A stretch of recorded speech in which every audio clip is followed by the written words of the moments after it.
진행하겠습니다. 이제 패널 토론을 진행하겠습니다. 토론은 자장을 맡은 송희진 정책위원장님을 중심으로 산업데이터 및 리빙랩 대표분들이 참석해 주셨습니다. 혹시 질문이나 의견이 있으신 경우는 동시에 진행해 주셔도 무방할 것 같습니다. 이제 패널 토론을 진행하도록 하겠습니다. 예, 다음에는 윤혜진 대표님 부탁드립니다.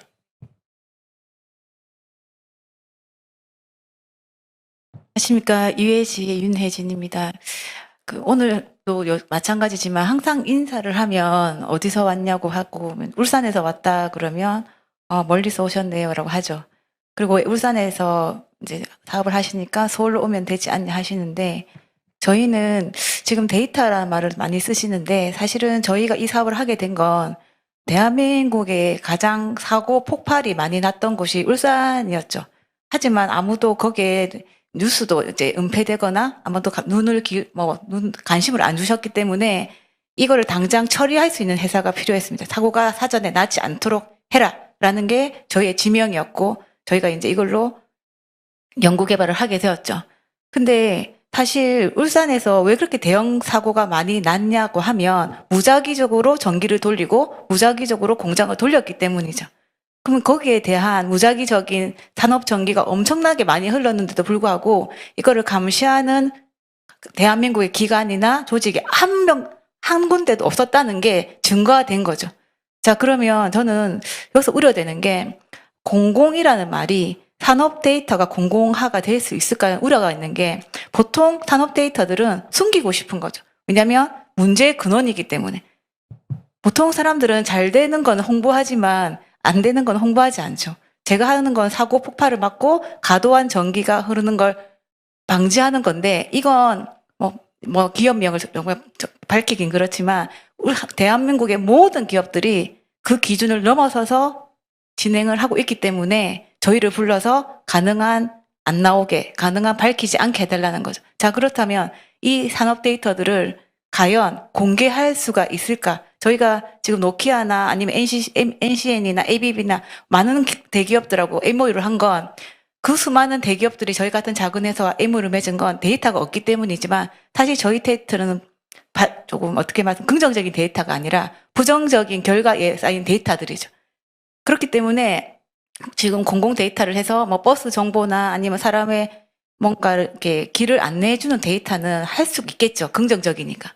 하지만 산업 데이터는 그 출발부터가 아주 기업 비밀이고 그 다음에 사람의 생명과 같게 돼 있고 만약에 이 기밀을 누출했다가는 그 사람의 어떤 직권이라고 해야 되나? 직업을 잃을 수도 있는 문제이기 때문에 이 산업 데이터와 공공 데이터를 결합시킬 수 있는 고리가 산업 데이터를 어떻게 얻느냐는 하도 중요하지 않아요. 왜냐하면 데이터 관련 박사도 많으시고 전문가도 많으시고 저희 회사만 해도 데이터를 획득하는 건 전혀 어려운 문제가 아니지만 이 산업 데이터가 공공화되기 위해서 어떻게 할 거냐, 그러니까 어떤 조치로 그러니까 이 긍정적인 것을 밝혀서 기업들한테 내놓게 할 거냐가 전 더 관건이라고 생각이 듭니다. 제가 너무 말이 길었습니다. 죄송합니다. 감사합니다. 기업 얘기를 더 해주시지. 예, 아까 이제 계속 지적이 되셔서 이미 있는 공공 데이터도 중요하지만 민간이 가지고 있는 데이터들을 공공 데이터화할 수 있는 공유 데이터라고 정확히 말씀을 하실 수 있겠죠. 예, 그 방안들에 대해서 이제 좀 얘기를 해주신 것 같은데 이런 면에서는 이제 전 협회의 역할이 좀 중요하다고 생각이 듭니다. 협회가 일정의 플랫폼 역할을 해줘가지고 양자가 다 지금 공유할 수 있는 그런 일종의 기준이 되겠죠.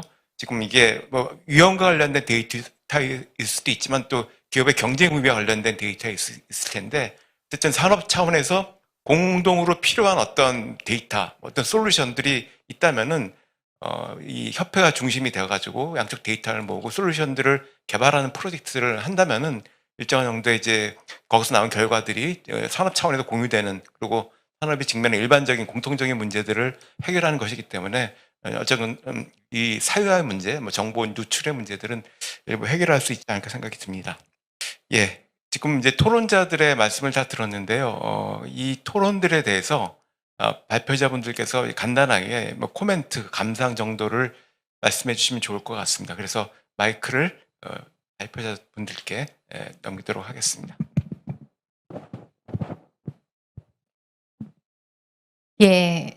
사실은 오늘 조금 기대했던 게 지금 윤혜진 그 대표님께서 실제적으로 구체적으로 왜 그런 데이터가 공개되어야 되는지, 그리고 그런 부분이 지금 상황에서 어떤 의미가 있는지를 조금 더 듣고 싶고, 김명 대표님께서도 지금 당신의 포부가 뭔지, 앞으로 당신이 생각하는 부분을 충분히 조금 더 얘기해 준다면 저희들이 여기 계시는 분들도 다 함께 만들어가는 지금 동력자이기 때문에 좀 더 얘기를 듣고 싶고요. 그리고 이명순 대표님께서는 지금 두 분의 경험을 통해 가지고 계속 쓰이는 그걸 만들었기 때문에 방금 지금 이 윤혜진 대표님이나 김영 대표님의 얘기를 듣고 어떤 부분으로 그런 부분을 좀 더 만들어 줄 수 있을지 조금 당신의 경험을 살려서 좀 하고 싶습니다. 그래서 이 자리가 첫 문을 열었는데요.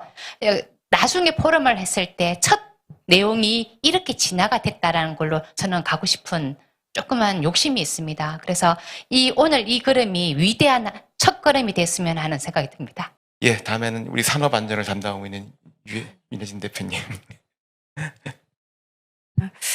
저는 세상이 이렇게 사선으로 이렇게 변하지 않고 뭔가 계단형으로 퀀텀에서 세상이 변한다고 생각을 하거든요.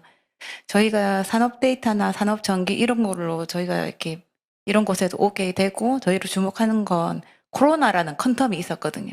왜냐하면 코로나 때는 사람이 관리를 못하니까 언제 사고 폭발이 터질지, 여러분 아파트 공사 현장 보면 크레인 보시잖아요. 크레인의 아직도 손으로 수기를 쓰고 있습니다. 하루에 몇 번 했고 하루에 몇 번 움직였다는 걸 그 손으로 수기를 쓰고 사고가 나면 그 손으로 쓴 수기를 보고 판단하죠.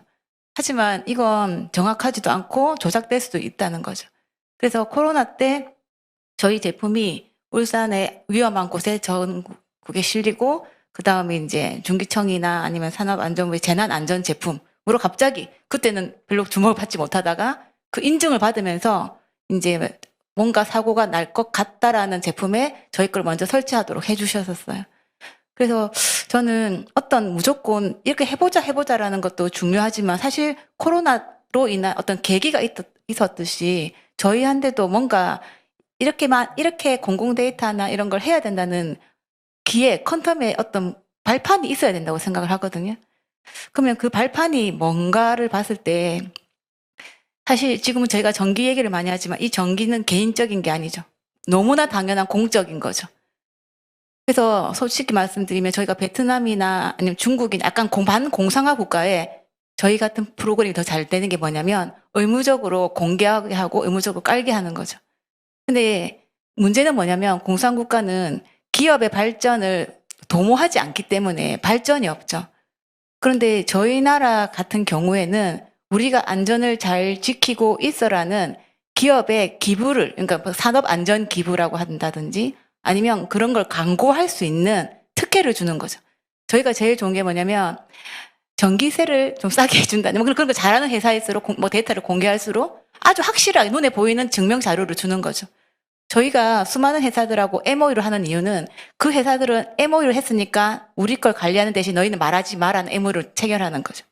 그렇듯이 어디가 공공이고 어디가 개인 이게 아니라 뭔가 이거를 공개할 수밖에 없는 특혜, 이것을 공공기관에서 생각하는 게 저는 공공 데이터를 모으는 건 다 개인 기업에서 다 하고 있으니까 이걸 어떻게 공개하게끔 하는 정책만 마련해 주시는 게 저희도 사실은 저희가 얼마나 많은 데이터를 갖고 있겠습니까? 이런 수많은 기업들이 저희 MOU 하는 건. 하지만 공개하고 싶어도 공개하는 순간 그런 밥줄이 다 끊기니까. 그래서 그런 정책에 더 발돋움이 되었으면 좋겠습니다. 예, 또 핵심적인 질문을 팍 찌르셨네요. 예, 그냥 공개하라 그런 게 아니라 공개하는 게 본인들한테 인센티브가 될 수 있도록 만들어주는 제도가 훨씬 더 중요하다. 굉장히 좀 중요한 얘기인 것 같습니다. 이게 이제 인식의 전환과 관련된 건데, 이제 아까 히타치 경우도 그랬지만은, 일본이 수사의 또 5.0이라는 전략을 세우면서 이제 히타치로 변하기 시작한 건데, 그 전략의 핵심이 뭐냐면, 일본이 처한 여러 가지 문제가 있습니다. 이게 이제 일본 같은 경우 재난재해가 많이 발생하고, 그리고 이제 고령화가 굉장히 빠른 속도로 진행이 되면서 그게 뭐 다른 나라 비교할 수 없을 정도로 심각한 이제 사회적 도전 과제가 있는데 이 양반들이 이제 그걸 이렇게 해석을 한 거예요. 그러니까 우리가 굉장히 어느 나라보다 먼저 문제에 직면하고 있는데 이게 우리 도전과 여행과 동시에 아무도 겪어보진 않은 문제이기 때문에 이걸 잘 해결하면 이거 자체가 산업이 된다는 이런 인식에 기반한 거였거든요. 그래서 히타치가 뭐 소셜 이노베이션 있어 퓨처라는 얘기를 한 것도 그런 사회적 도전 과제를 해결하면서 새로운 비즈니스를 만들 수 있다는 이제 이런 얘기들을 설정을 하고 이제 그런 전략을 만들어 간 겁니다. 그래서 지금 이제 산업 안전 문제의 경우도 그게 우리한테 굉장히 좀 뭐 어두운 면이 있고 아쉬운 점이 있지만 그게 좀 바깥으로 드러나고 그 문제를 해결하는 것 자체가 또 다른 형태의 새로운 산업을 만드는 뭐 그런 형태의 계기가 될 수도 있을 것 같다는 생각이 듭니다. 그리고 실제로 이제 그걸 가지고 비즈니스를 하시는 거고요. 그래서 이제 좀 얘기가 돌고 돌아왔지만 처음에 이제 리빙랩에서 시작해서 이제 사회 문제 해결을 위한 행안부 프로젝트를 얘기했는데 결국 이게 쭉 돌다 보면 산업 문제랑 연결이 됩니다. 근데 그걸 우리가 그동안에는 각 부처별로 따로따로 잘라서 사업들을 하다 보니까 이게 이건 사회 문제 해결, 산업 경쟁력 강화 이렇게 나왔는데 이게 이제 잘 연결이 되면은 이 도전 과제 해결이 이제 결국에는 새로운 산업을 만들어내는 그런 계기가 될 수 있다는 거죠. 이미 이제 탄소 전환 문제는 이제 그게 기후 위기와 관련된 문제를 해결하는 활동으로 되면서 산업을 형성하는 굉장히 거대한 산업으로 형성해 나오고 있는 모습들도 보여주고 있고 자원 순환도 이제 그런 모습을 이제 보여주고 있죠. 처음에는 그게 환경 보호에서 시작했지만 이제는 그 자체가 큰 산업이 되고 있고 그리고 뭐 이제 여러 가지 형태의 그런 이슈들이 지금 등장을 하고 있는데 그런 것과 관련돼서 또 이제 이 산업의 공공부문 데이터를 활용한 문제 해결 활동들이 리빙랩 방식으로 이루어지면은 아마 사회적 도전 과제 해결, 산업 형성, 데이터 활용, 뭐 리빙랩들이 좀 쭉 연결되는 그런 계기가 되지 않을까 생각이 듭니다. 문제들을 많이 직면하게 될 것 같은데요. 그럼에도 불구하고 아마 좀 새로운 측면에서 새로운 혁신 활동이나 새로운 혁신 인프라나 새로운 혁신 정책 측면에서 이걸 기회로 해가지고 좀 적극적으로 추진해 보면 또 다른 길을 또 만들 수도 있지 않을까 하는 생각이 듭니다. 그래서 아마 그 공공부문 산업 데이터 활용을 위한 여러 가지 형태의 정책이나 작업들이 좀 잘 진행이 돼서 김명 대표님 그리고 유해지 그리고 우리 이몽순 대표님도 좀 데이터 큐레이션 서비스를 제공해서 비즈니스 모델로 먹고 살 수 있는 그런 공간이 마련됐으면 합니다. 예, 감사합니다. 이걸로 마치겠습니다. 패널 토론에 발표를 해주신 분 고생 많으셨습니다. 이상 오늘 포럼에 참석해주신 모든 분께 감사 말씀드리며 이상 행사를 마치도록 하겠습니다. 감사합니다.